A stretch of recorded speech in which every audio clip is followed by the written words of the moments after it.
Hey guys, welcome to my channel. In today's video, I'm going to be sharing how I closed my first $1 million deal. So if you guys are new to the business, maybe you've been in the business for a while, a little bit about me. I'm Enrique. I'm a loan officer here in Southern California. And just recently, I closed my very first $1 million deal. So I wanted to share with you guys some of the things that I learned along the way so that you guys can implement them into your own business and maybe get your own $1 million deal. So without further ado, let's get started with how I closed my first $1 million deal. All right, so we're gonna start by going over how I got the deal, the things that led up to it, and then we're gonna finish off the video with going over how I was able to keep the deal and close the deal, right? Because those are two separate things. Hey, how do you get to the championship game? And hey, how do you win the championship game, right? It's two completely different things, getting to the Super Bowl and winning the Super Bowl. And before I get into the video, just to give you guys an idea of how big of a commission amount this is, if you guys are new or are wondering, the average loan officer gets paid 1 to 2% of the loan amount. And this was a $1 million deal. So if you do the math on that, that was a $10,000 to $20,000 commission. That's a lot of money. So again, stay to the end of this video and make sure you're taking notes because these things will take your business to the next level. So let's get started. All right, leading up to the deal, tip number one is be honest with your real estate agent partners. If there's deals that they send you or clients or scenarios that they send you and you can't do the deal, be honest with them. Don't be that loan officer that without having a conversation, without knowing any of the data, without knowing the scenario, they're like, hey, I guarantee you I can close that loan. Don't be that loan officer. And I'm not saying to be a negative Nancy. I'm not saying to be a negative person here. I'm just saying don't be over promising without knowing the details, without knowing the data. The real estate agent partner that sent me this deal sent it to me because I already had a reputation with him that if he was going to send me a client or if he ever sent me a scenario, I would always tell him, hey, I can do it. And I did it, or hey, I can't do it, right? I was honest with him. I wasn't just chasing deals. I wasn't just thirsty for clients. And a lot of loan officers are just thirsty for clients, thirsty for deals. And what ends up happening is they're like, hey, I can do it, I can do it, I can do it, send it over. The real estate agent sends it over, they get them into escrow, and then they can't close off the deal. So I built up that reputation with this real estate agent partner where I was very transparent. Hey, I can do the deal, or hey, I can't do the deal. So make sure that you're this type of loan officer and not the loan officer that just overpromises blindly. All right, number two tip that led up to the deal was having the loan programs. Guys, it's very, very important that you guys have an abundance, a plethora of loan programs because people are going to come to you, and if you don't have a solution for them, then what's the point of being in the business, right? Obviously, you're not going to have a solution for everyone, but the more solutions, the more banks, the more loan programs you have, the better. And this is why I switched over from being a direct lender to being a mortgage broker. And I'll make a video in the future for you guys going over that whole transition. But if I hadn't made that switch from a direct lender to a mortgage broker, I would have lost out on this deal. So it's very important that you guys have a plethora of banks and programs out there at your disposal. This will also allow you to keep a strong reputation and relationship with your real estate agent partners. I can't tell you how many real estate agent partners I lost and how many deals I lost when I was a direct lender because real estate agents would send me these deals and I only had access to a handful of banks, just one bank. And so if the client didn't fit those parameters, those guidelines, I wasn't able to help them. So sooner or later, the agent was like, hey, Enrique is not the guy to send the deals to because he doesn't have a plethora of banks, a plethora of loan programs. So it's very, very important that you guys have this. And by the way, if you're wondering, a direct lender only has access to like 2 or 3 banks. A mortgage broker, we have access to over 150 banks. So that's a lot. All right, number 3 thing that led up to the deal was having great service. And I'm gonna give you a little story, true story. So with this same agent, previously to this client, I was helping him out with another client of theirs. And I was able to beat out different mortgage professional, even though I was giving this client a higher rate, because that's just what we had. But because my service was superior and my trust with that client that I gained was superior to this other mortgage professional, the client was like, hey, Enrique, you have a higher interest rate, but I trust you. I like you. You have great service. So I'm going to go with you. The client said that to the real estate agent partner, and so the real estate agent partner was like, wow, Enrique has great service. And in recommending someone, that's what you want to hear. When you recommend someone to your friends and your friends like, hey, I had a great experience with Bobby, with Billy, with Joe, you like that. You don't want to hear the opposite. You don't want to hear I had a terrible experience or a bad experience. So this is another thing, again, that led to this deal. I was providing great service to this real estate agent partner's clients. And so he was more likely to send me deals, right? He was more likely to send me deals that he wanted to be delivered service to. This was a high profile client. It was a business owner making millions of dollars a year. So who are you going to send that to if you're a real estate agent? The loan officer that provides terrible service, or the loan officer that provides great service and beats out other loan officers with higher interest rates because of that service? So who are you going to send it to?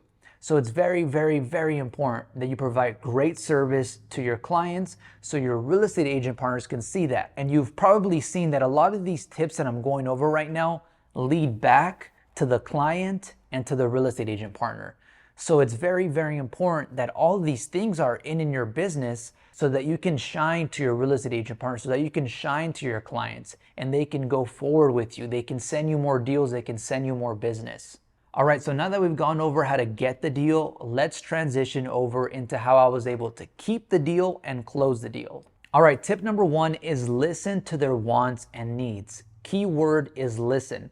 Don't just be like, hey, yes, I know you want that. That's crazy. Hey, I know you want a 0% interest rate. Hey, I know you want a zero mortgage. Don't just be the person that goes in one year and goes out the other year. You want to listen to their wants and needs. You want to know their wants and needs.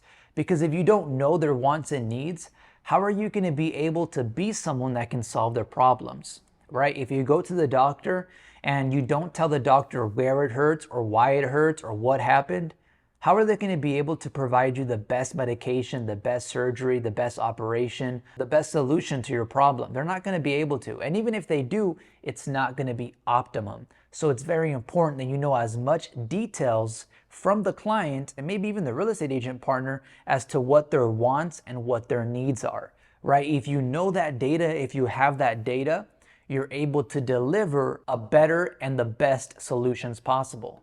And by the way, something that I want to communicate here that's very important is if your client tells you, hey, I want 0% down, hey, I want a $0 mortgage, don't think of them or don't tell them they're crazy. Be like, okay, great. That's awesome. Let me figure out and let me work on how to get you that.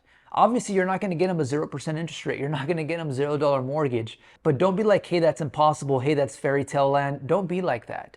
Be like, okay, great. I'm going to try my best to get you that. Because these are honest concerns of them. These are honest wants and needs, even if they sound crazy.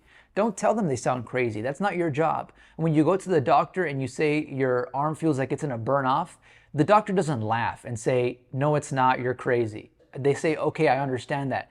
Let me see how I can make it better. So when the client is communicating, crazy wants and needs, don't tell them that. Be like, okay, great, note that down. And with your professionalism, with your knowledge, try to come up with ways that you can get close to that. Obviously, you're not going to get close to a rainbow, but how can we get closer to that? Now, I have partnered up with OnCourse, previously known as Learn Mortgage. They're one of the top loan officer pre-licensing education platforms online, and they're offering the Enrique and Greatness family 20% off the pre-licensing education and a tool called Prep Excel, which will help you guys prepare and pass the exam. So they're offering 20% off. I have the link down below. They do a phenomenal job. They helped me get my license. So I highly encourage you guys to take advantage of that offer. Which leads us into tip number 2 is know your options, know their options, and communicate those options. Keyword options. Don't just give them one solution. Give them a plethora of solutions, right? Even if it's solutions they didn't bring up. Hey, you mentioned you wanted a 30-year mortgage, but what about a 40-year mortgage? You didn't mention that. And how could they mention it, by the way, if they didn't even know that existed? How can they know whether or not they want a 40-year mortgage or an ARM or an interest only if most people don't even know that exists? So that's why I love not only giving them options as to what they ask for, but also giving them other options that they don't know about. Because like I said, what if that solves their problem more than the option that they asked for? How many times do you go to the store and you're like, hey, I'm looking for this, and then the sales clerk is like, hey, what about this? And you actually like it better because they're the professional, you're the professional. As a professional, it's your job to provide the solutions, right? Even if that means providing solutions that they didn't ask for. Most of the times, they're not gonna know what's best for them. So give them solutions, not just one, not just two. Try to give them 3 or more. That way they can see the full picture, and this way they're more confident about, hey, Enrique gave me solutions. I don't have to go shop somewhere else. I don't have to go somewhere else. I don't have to worry about making the wrong decision because Enrique just showed me everything. So be that loan officer. Number 3 tip is spend time educating your client. Don't just get them on the phone and then off the phone. A lot of loan officers just want to get you on the phone and then they're in a rush to get you off the phone. You know, and I say that because I've spoken to other loan officers that have questions and they're in a hurry to get me off the phone. So I could only imagine what it's like with their clients, right? Hey, blah, blah, blah, blah, blah. Okay, bye. Don't be that loan officer. Spend the time to educate them. Why? Because you're going to be able to demonstrate your professionalism and you're going to be able to put them in a position to where they don't cause any problems, right? Someone who is educated doesn't cause problems. Someone who's not educated causes problems. Someone that's trained doesn't cause problems. Someone that isn't trained causes problems, right? If you're on a basketball team and you're not educated on the rules and you haven't been trained as to how to, play the game, you're going to break the rules. You're going to be walking around in circles with the balls. You're going to be going out of bounds. You're going to be causing havoc because you aren't trained and you don't have the education. So it's very important that you spend the time educating and training your clients, your buyers. They're going to appreciate it. They're going to feel more comfortable, more at ease, and they're going to cause less problems for you, right? They're going to be able to see that you're a professional, and it goes back to delivering service. So it's very, very important that you communicate the education and the training to your clients. All right, tip number 4 is follow up regularly with your client and have that follow up in writing. If you follow up with your client saying XYZ, make sure you also send an email with XYZ. Don't just communicate things over the phone. Make sure all the important things that you communicate, that you need to communicate, are followed up with an email or a text message, but make sure it's in writing. If you have to do it in a letter, do it in a letter. With this client, anything I communicated, anything important to him, I was like, hey, blah, blah, blah, and then I sent him an email with blah, blah, blah. That way he was able to reference my email in case when I was on the phone with him, maybe he didn't listen. And most of the time they aren't able to listen. We're calling them, they're at work. In this case, he was a business owner. He was at the shop. So even though I was calling him, I knew that some of what I was saying didn't get through just because, he's a business owner. He's business. He has that going on. He has that going on. They have a family. So communicate it, phone and email or text. Make sure it's in writing. That's very, very important. They're going to appreciate this. They're going to appreciate this. All right, tip number 5 is triple check everything. Don't be that loan officer that comes back and is like, hey, I have bad news for you. Hey, I messed up. Hey, it can't work. Hey, negativity. Hey, red light. Don't be that loan officer. One of the things that had helped me in my business a great deal, despite being a young loan officer, is triple checking everything. I just closed a deal last week with lawyers, and they said, hey, Enrique, we love working with you because you're a professional. You know what you're talking about. How do I know what I'm talking about? I know what I'm talking about because I triple check everything. Any information I get from a bank, I'm like, hey, check it again. Hey, check it again. Hey, check it again. I want to triple check things because a lot of times people can make mistakes. So triple check them. I would even say quadruple check them. I never want to go back to my client and say, hey, I messed up, because that loses credibility. And if you do that for long enough, they're going to go somewhere else. I would go somewhere else, right? You go to a restaurant and they're like, hey, we ran out of that meal. Oh, hey, we don't have that drink. Oh, hey, we don't have that appetizer. Oh, hey, we don't have this. You're not going to go to that restaurant anymore. But if they always have what you want, what you ask for, they're never sold out, you're going to go to that restaurant. So don't be that loan officer that is always going back to the real estate agent, always back to the client saying, hey, I can't do it. Triple check, and I would say even quadruple check. All right, and last tip for you guys is be ahead of the game. Be ahead of the game. Be ahead of the game. You need to be able to predict what's going to happen, and you need to communicate that to the client. By the way, guys, make sure you like this video, comment down below if it's helpful. I'm dropping like diamonds and gold bars right now. This information right here, no one else has it on YouTube. No one else is going to share it with you guys. So please like, subscribe, comment down below. So make sure you guys are ahead of the game. How can you be ahead of the game? Ask questions to your managers, reach out to the bank, like I said, triple check things, quadruple check things. Because when you're able to be ahead of the game, you're able to see the future. And when you're able to see the future, you're less liable to fires, you're less liable to mistakes, and you can communicate that to the client.